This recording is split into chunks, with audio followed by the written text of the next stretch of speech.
काढू काढू काढू किती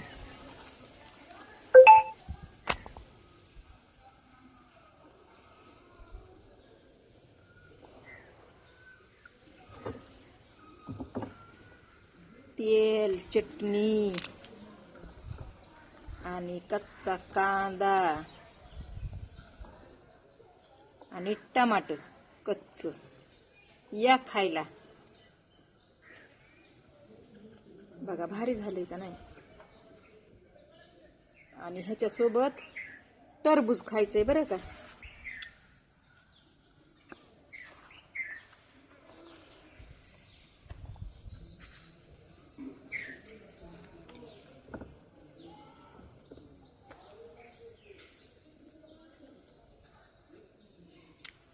दुकानची चटणी आहे.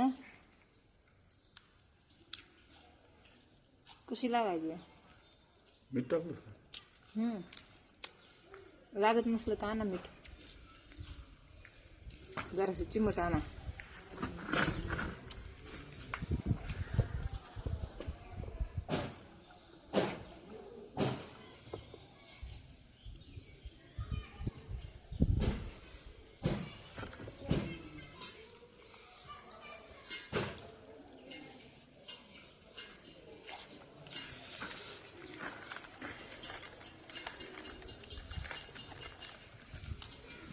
चिमट टाका म्हणलं तर किती वाटलंय. गर्दा करून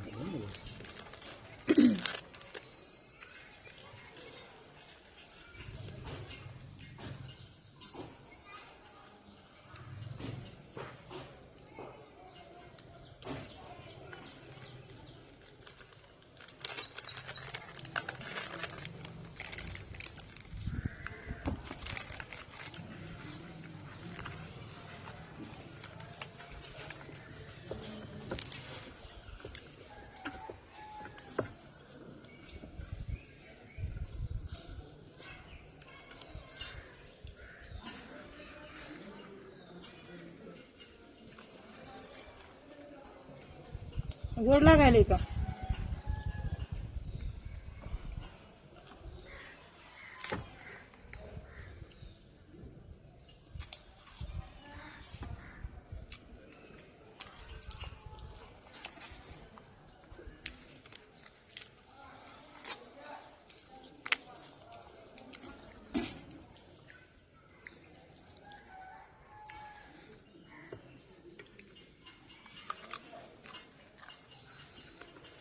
पुण्या जंगलात जरी नेलं तरी बी मी उपाशी मारायसारखी बाई नाही.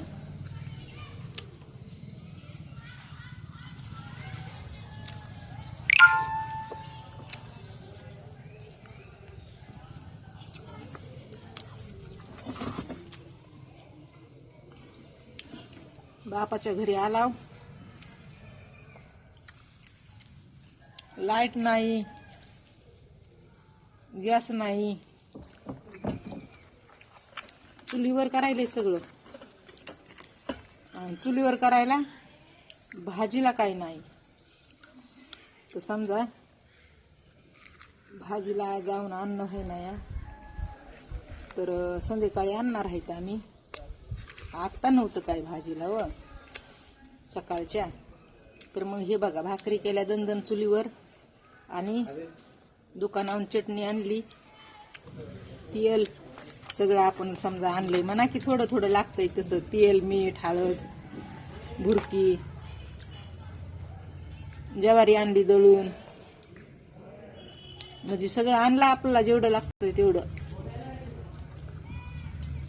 तर मग त्याच भुरकीमध्ये ते तेल टाकलं, मीठ टाकलं, हिरवा कांदा, कच्चा कांदा टाकला आणि टमाटर टाकलं. मस्त मज्जा यायची खायला. टरबूज आहे त्याच्यासोबत खायला. परवाच्या दिवशी गेला होता परळीला, तर टरबूज घेऊन आला होता 50 रुपयाचे 2.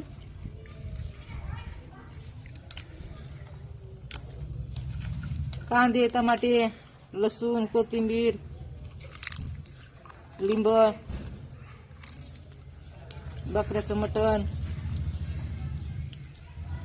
परवाच्या दिवशी आणलं होतं. पण ते काल सोमवार होता, सोमवारचं खात नाहीत आम्ही.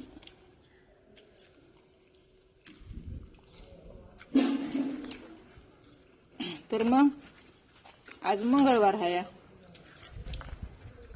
भाज्या राहत नाहीत म्हणून भाज्या आणल्या नव्हत्या काही.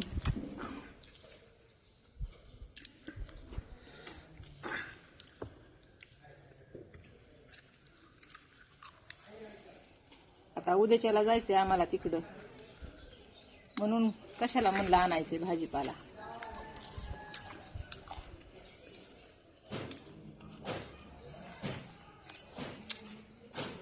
महादेवाची भक्ती नाही आम्ही, आणि माझा महादेव ही आहे हे.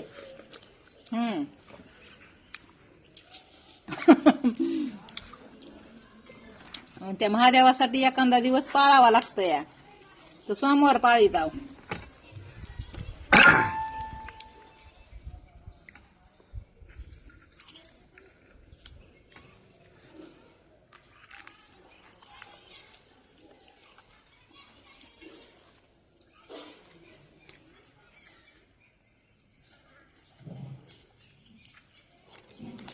बस झाला आता.